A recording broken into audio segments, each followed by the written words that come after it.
The rain had just stopped when I saw him for the first time, not across a crowded room, not under twinkling lights or holiday banners, but standing beside a dented pickup truck outside City Hall, sleeves rolled to his elbows, holding two steaming paper cups like they were diplomatic gifts. His name was Daniel Brooks, mine is Leo Mercer, and if you'd told me then, me, the guy who alphabetizes his spice rack and keeps a laminated list of emergency contacts in his glove compartment, that I'd fall for the mayor of our sleepy Ohio town, well, I'd have laughed. Then double-checked my blood pressure, but love doesn't ask permission. It doesn't knock politely. Sometimes it just shows up with coffee and a crooked smile, smelling like wet pavement and fresh-cut grass, and says, "Here, drink this. You look like you need it." I took the cup. That's how it started. Willow Bend isn't the kind of place you move to for excitement. It's the kind of place you move to because your soul is tired and needs somewhere soft to land. I came here after 10 years in Chicago, a graphic designer who burned out on pitch decks and fluorescent lighting, and traded my standing desk for a drafting table by the window, where I could watch seasons change without needing a calendar. I work from home now, branding small businesses, designing logos for bakeries, dentists, the occasional llama farm, yes, really. My clients call me the quiet one who gets it right. I like that. Quiet is underrated, so is getting it right. My house sits 3 blocks from City Hall, which also shares its parking lot with the public library and a stubborn old maple tree that drops its leaves like confetti every October. No matter how many times the groundskeeper sighs, I didn't plan to get involved in local politics, didn't plan to fall for the man who ran them, didn't plan any of it. Plans, I've learned, are overrated. It was a Tuesday, grey sky. That particular Midwest gloom that makes you want to pull on wool socks even in September. I was heading into City Hall to file paperwork for a new client, a pottery studio opening downtown, when I saw him. Daniel. He wasn't giving a speech, wasn't cutting a ribbon, wasn't even wearing a suit, just jeans, brown boots caked with dried mud, and a flannel shirt unbuttoned at the collar like he'd already been working since dawn. He stood near the side entrance talking to Mrs. Delaney, who runs the community garden and once chased a raccoon off her zucchini patch with nothing but a spatula and sheer willpower. She was laughing. He was nodding, hands tucked into his pockets, listening like what she said mattered more than any council meeting. I slowed my steps, not because I was curious. Okay, yes, because I was curious. There's something about a person who listens like that, like they're not waiting for their turn to talk, like they're collecting the words, tucking them away, letting them settle before responding. He turned, saw me, smiled like we'd met before. "Leo Mercer?" he asked. I blinked. Yeah. How'd you—" "Your logo for Emerson's Bakery is on every napkin in town," he said, stepping closer. "Also, you park diagonally in spot 14. We've been meaning to talk to you about that." I flushed. "I'm working on it." He handed me one of the cups. "Decaf oat milk latte, light foam, 2 pumps vanilla. Am I right?" My mouth fell open. You know my coffee order?" "I read the suggestion box," he said simply. "You wrote, 'Please remind staff that oat milk exists and is not a myth.' Signed, the guy who parks diagonally." I groaned. "That was supposed to be anonymous." "Nothing's anonymous in Willow Bend," he said, grinning. "Except maybe Mr. Wu's secret chili recipe. Even the librarians don't know that one." We walked inside together, small talk, weather, the new crosswalk paint that hadn't dried yet, the library's Wi-Fi being down again, normal things, ordinary things, but something hummed between us, not loud, not flashy, just steady, like a song you didn't know you loved until it was already stuck in your head. His office smelled like old books and pine cleaner, not what I expected. I expected leather chairs, framed awards, maybe a flag. Instead, mismatched mugs, a dog-eared copy of The Death and Life of Great American Cities, and a whiteboard covered in color-coded sticky notes that looked more like a jazz chart than a municipal budget. "You're not what I pictured," I admitted, sitting in the chair across from his desk. He raised an eyebrow. "And what did you picture? Someone taller, with a gavel?" He laughed, actually laughed, deep and warm, like logs settling in a fireplace. "I leave the gavel to the city clerk," he said. "My job is to make sure sidewalks don't eat people's ankles, and that the snowplows show up before January turns into February." I liked him, not in a "oh, I should get his number" way, in a this human is oddly comforting way, like finding an extra blanket when you didn't realize you were cold. A week later, he showed up at my door, not as the mayor, as Daniel, holding a pie apple, still warm, crust flaky enough to make angels weep. "My aunt sent it," he said, shifting his weight like he wasn't sure he should be there. "Said I should stop being polite and start being neighborly." I opened the door. "Neighborly includes pie delivery?" "In my family, yes. We ate it at my kitchen table. No agenda, no small-town politics. Just pie, mismatched forks, and stories."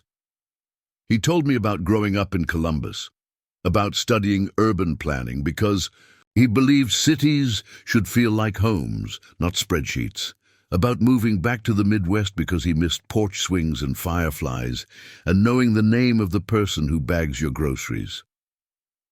I told him about leaving Chicago, about panic, attacks in elevators, about choosing quiet over chaos, about how designing a logo for a cat cafe helped me sleep through the night for the first time in months. He listened, really listened, not to fix me, not to impress me, just to hear me. When he left, he paused at the door. "You ever think about designing something bigger than logos?" he asked. "Like what? Like a town brand, a visual identity for Willow Bend, not just brochures. Something that says who we are, what we care about." I stared at him. "You want me to design the soul of the town?" He smiled. "Yeah, pretty much. That's how I got roped into the Walkability Project, not as a consultant, not as a contractor, as a partner. Daniel didn't hire me. He invited me to meetings where retirees argued about bench placement like it was constitutional law, to focus groups where teenagers demanded murals instead of boring beige walls, to site visits where we measured curb cuts with rulers bought from the dollar store and debated whether shade trees belonged on Main Street or Maple Avenue like our lives depended on it. I brought sketches, mood boards, color palettes inspired by autumn leaves and summer thunderstorms. He brought patience, humor, and an uncanny ability to get Mrs. Delaney and Mr. Wu to agree on anything. Pro tip, offer cookies, works every time. We spent hours hunched over maps, spread across my dining room table, markers staining our fingers. Scout, the golden retriever Daniel fostered and never returned, snoring at our feet. At some point, I stopped noticing how close our shoulders were, stopped noticing how his laugh made my chest feel lighter, stopped pretending I didn't look for his truck parked outside City Hall every morning. Then came the storm. Not metaphorical, actual storm. February. Snow so thick, the sky looked like someone shook a glitter jar too hard.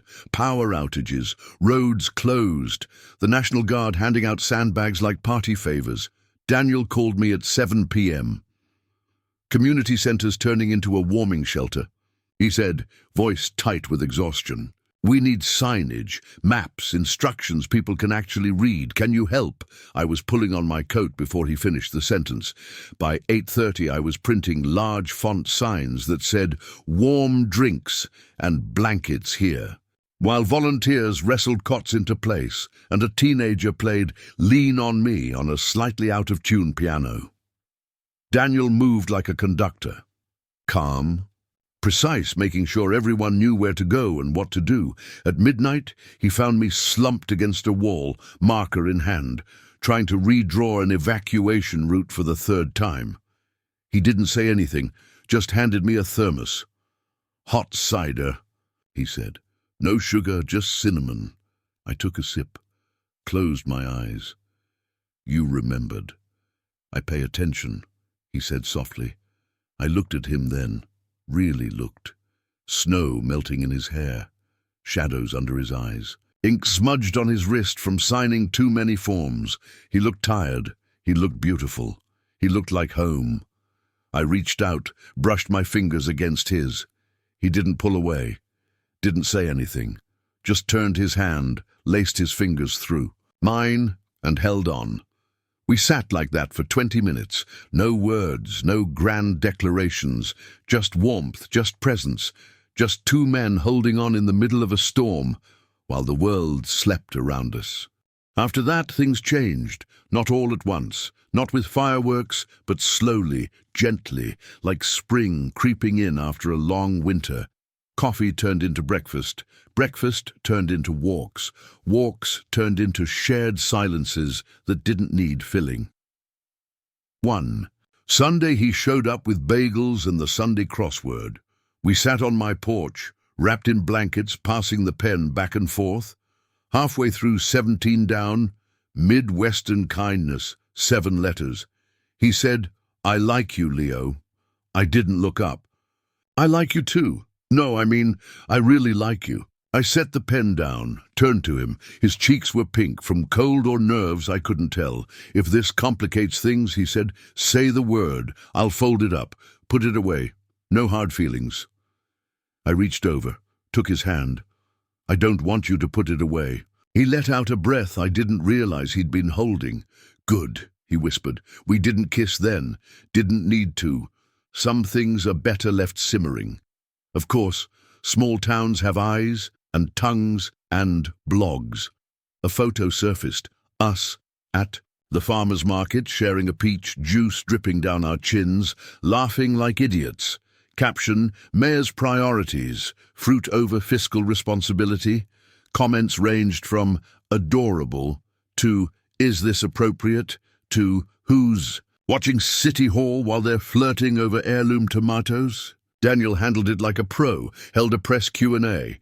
"No, my personal life doesn't affect pothole repair timelines. Yes, I still respond to sewer complaints within 24 hours. Yes, Leo still charges me full price for logo revisions." The town mostly shrugged. Mrs. Delaney brought us zucchini bread for morale. Mr. Wu gave me a thumbs up behind the circulation desk. Life went on. Love deepened. We built things together, not just signs and sidewalks, but trust, understanding. Oh, rhythm. Mornings. He'd drop by with coffee, I'd hand him a sketch. He'd tuck it into his folder like it was gold. Evenings. We'd walk scout along the river path, talking about nothing and everything. His sister's baby, my mum's arthritis, whether pineapple belongs on pizza. It does. Why the library needs more beanbag chairs. Weekends, pancakes, puzzle marathons. Naps with Scout sprawled across both our laps. Simple things, sacred things. Then came the Heartline, Daniel's pet project. A walking loop connecting the senior center, the park, and the library. 3/4 of a mile, crushed limestone, shaded, accessible, safe. He asked me to design the signage. I said yes. Then I designed more. Benches with engraved plaques, resting is part of walking. Wayfinding tiles shaped like hearts.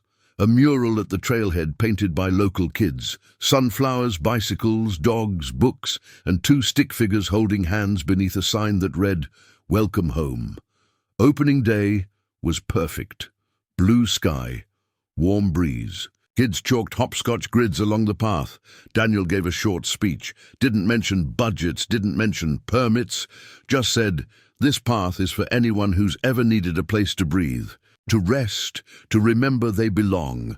Then he looked at me, right at me, in front of everyone, and said, "Special thanks to Leo Mercer for reminding us that beauty matters, that clarity matters, that showing up matters." People clapped. I blushed. Scout. Barked. Later, as the crowd thinned, a little girl ran up to me, handed me a chalk-drawn heart and whispered, "For the artist who kissed the mayor." He laughed. Daniel grinned. "Evidence-based affection," he murmured. I tucked the heart into my pocket. Still have it. There were hard days too. Times we barely saw each other. Budget meetings that ran late, client deadlines that kept me up till 2 a.m., his sister's wedding, my mum's hip surgery. We met in parking lots for 5-minute hugs, texted moon photos like teenagers, left sticky notes on each other's dashboards. "Don't forget to eat." "Proud of you." "Miss your face." "Bench number 3 needs more shade." Thoughts? Love wasn't always candlelit. Sometimes it was microwave leftovers eaten over blueprints. Sometimes it was silent car rides after long days. Sometimes it was him rubbing my shoulders while I cursed at font kerning. Sometimes it was me bringing him soup when he caught the flu and refused to cancel council meetings. It wasn't perfect. It was real. And that was enough. One night, after a particularly grueling meeting about storm drain funding, riveting stuff, he showed up at my door with takeout and a bottle of wine. We ate on the floor, watched a documentary about octopuses, laughed at how weird they are. Afterward, he lay his head in my lap, didn't speak, just breathed. I ran my fingers through his hair, still damp from the rain, and thought about how strange it was that this man who fielded calls about broken streetlights and zoning disputes trusted me with his silence, with his tiredness, with his softness. I bent down, pressed my lips to his forehead. He sighed, content, safe. Home. A year in. We hosted our first official listening night at the library. No agenda, no microphones, just chairs in a circle, cookies on a tray, a notebook for anyone who wanted to write instead of speak. I started it the way I start every project. What matters to you? People talked. A grandfather who wanted more benches near the duck pond so he could sit with his granddaughter. A teenager asking for safer bike lanes to the rec center. A nurse who needed bus routes that matched her shift schedule. Daniel took notes. With a stubby pencil, nodding like each word tuned the town like a stringed instrument. Afterward, walking home under streetlights, he squeezed my hand. "We're doing okay, aren't we?" "Better than okay," I said. He smiled. "Good. Let's keep going." Last New Year's Eve, we walked the Heartline at 11:45 p.m., breath fogging, hands clasped. Scout trotting ahead like he owned the path. We didn't make resolutions, made wishes instead. "More naps," I said. "More shade trees," he said. We laughed. At midnight, we kissed. Not for show, not for photos, just because we could, because we wanted to, because after everything, the storms, the gossip, the late nights, the early mornings, the sticky notes, the pies, the maps, the quiet, the noise, we were still here. Still choosing each other, still building something beautiful. Together. Sometimes I think about my younger self. The one who thought love had to be loud, who thought it had to be young, who thought it had to look like magazine covers or rom-com montages. I wish I could send him a postcard. Dear younger me, take your time. Learn what soothes you. Learn what steadies you. Love won't rush you. It'll meet you on a sidewalk you helped design. It'll hand you coffee in a paper cup. It'll hold your hand during a snowstorm.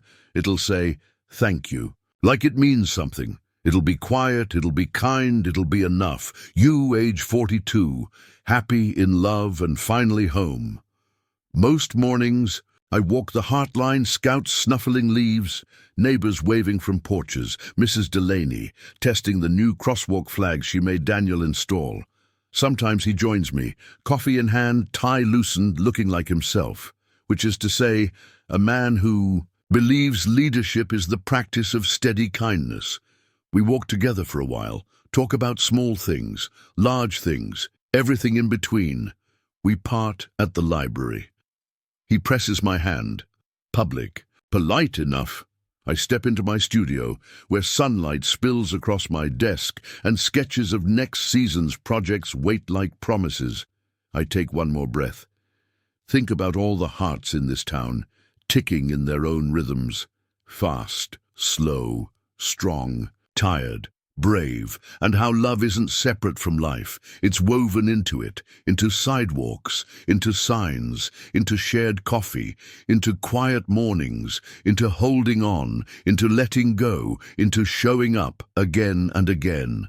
If you're listening, if you're wondering if it's too late, if you're too quiet, if your love won't fit the mold, I want you to know you're not behind, you're not broken, you're not too much, you're not too little, you're right on time. Love doesn't need fireworks. It needs presence, patience, paying, attention. It needs someone who brings you decaf when you need it, who remembers how you take your pie, who holds your hand during a storm, who says thank you like a full sentence, who sees you, not the title, not the role, not the past, but you, and chooses you anyway, however you are, wherever you are, however late you think you are. You're not late, you're here, and that's enough. So go ahead, text someone, call someone, leave a sticky note, bring someone pie, sit beside them in silence, hold their hand, say their name like it matters, because it does, and so do you. This isn't a story about a mayor and a designer.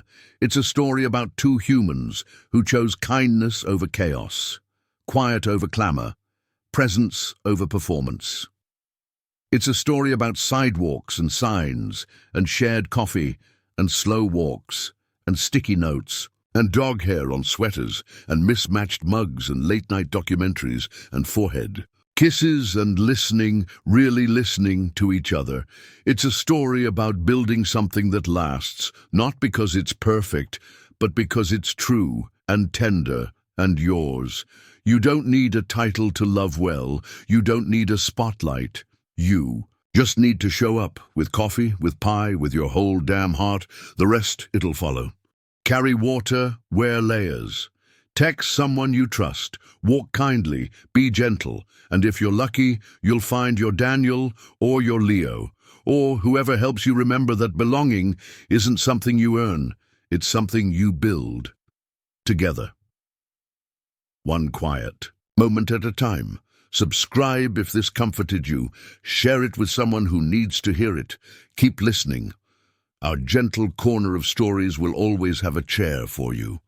Always.